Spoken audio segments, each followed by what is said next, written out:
The first time a wild swan raised his wings for me, I had no idea what it meant. Months earlier, Richard would barely acknowledge me, but eventually he began flying over when he saw me and sitting beside me on the riverbank. I thought earning his trust was already extraordinary.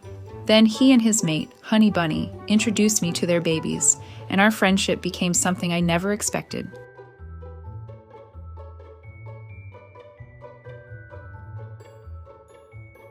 I first noticed Richard and Honey Bunny several years ago when I realized a family of swans was living near my neighborhood. I had always found swans beautiful, and I started wondering whether they might eventually become comfortable around me.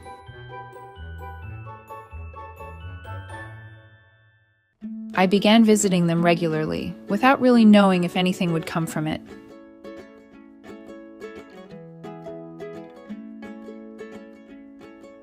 At first, Richard was completely uninterested.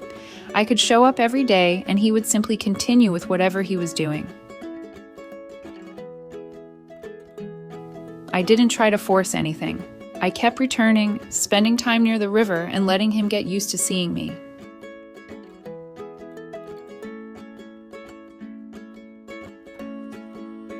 After a couple of months, I noticed that he seemed to recognize me. That small change gradually became a real friendship.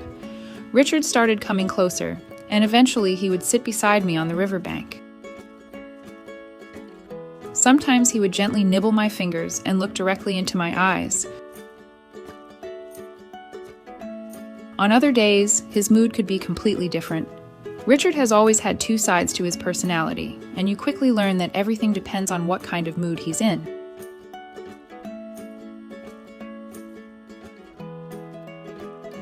One day, Richard raised his wings while he was near me. I was completely confused because I didn't understand what he was communicating. Later, I realized that this was a meaningful sign of acceptance.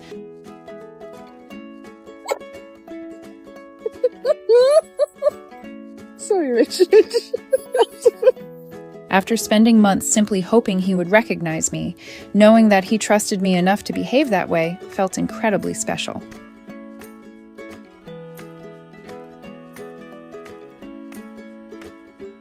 Honey Bunny had her own way of interacting with me. She would make her little head movements when I was around, while Richard was usually the more dramatic member of the pair. Over time, being with them became a normal part of my life. For about 3 years, it felt like I had somehow been accepted into their little world. Woohoo! Hey, Honey Bun! Richard also made sure I never forgot that he was still a wild swan. He is known for stealing my blanket, grabbing things that belong to me, and occasionally destroying whatever catches his attention. You are so nosy.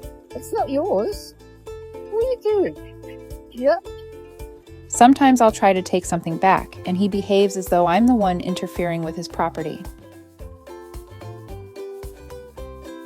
I usually assume he's reminding me who is really in charge.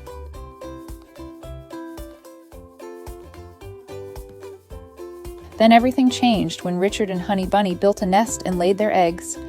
I knew how protective swans could be, especially around their young, and I assumed our friendship would have limits.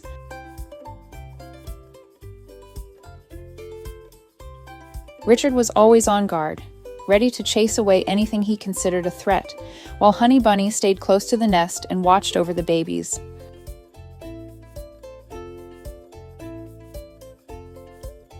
I fully expected them to keep me away once the signets arrived. I respected that because they were wild parents protecting their family.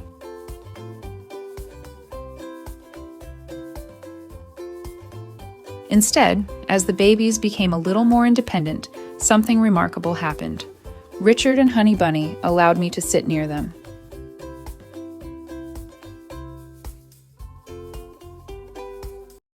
I could sit with the signets while Richard stayed on one side and Honey Bunny stayed on the other.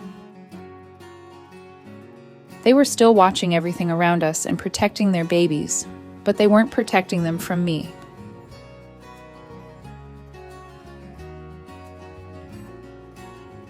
After all the time we had spent together, they had apparently decided that I was someone they could trust around their family. One of those babies, Elvis, became especially attached to me. He reminded me so much of Richard that I sometimes thought of him as a smaller copy of his father. Elvis wanted to be the first one beside me and was the one who would come looking for cuddles. His confidence around me made the whole experience even more unusual. Morning, Bunny. Good. Watching Elvis grow while spending time with Richard and Honey Bunny gave me another perspective on their family. Richard and Honey Bunny were excellent parents and always stayed close to their young.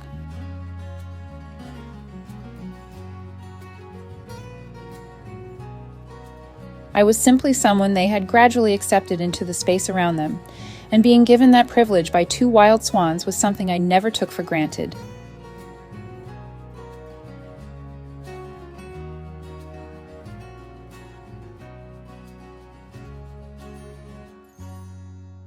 The more time I spent with the family, the more I understood how individual each swan could be.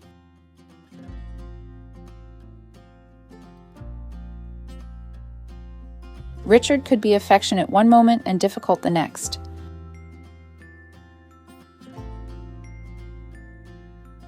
Honey Bunny had her quieter way of communicating. Elvis inherited much of his father's confidence and seemed determined to be close whenever I was around.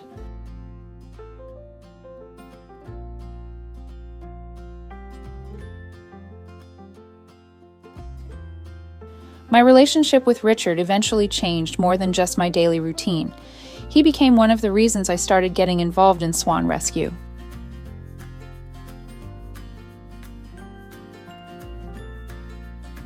After becoming so close to him and his family, I wanted to make sure they were safe, and that concern naturally extended to other swans living in the area.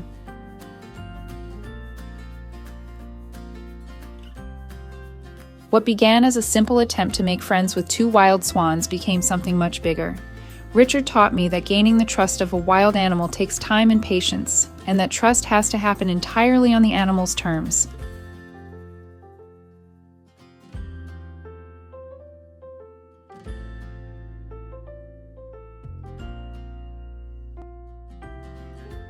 I never expected months of quiet visits to lead to years of friendship with an entire swan family.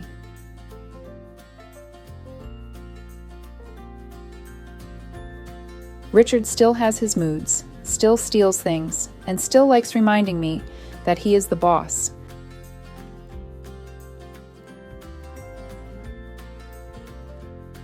But he also still recognizes me, comes to spend time with me, and has allowed me to know his family in a way I never imagined possible. That bond is one of the most unusual and meaningful experiences I've ever had with an animal. If you enjoyed this story about Richard and his swan family, leave a comment, and subscribe to the channel so you don't miss even more touching stories. Before bringing an exotic pet into your home, be sure to consult with experts and learn about their specific needs. Proper research is the key to giving them the happy, healthy life they truly deserve.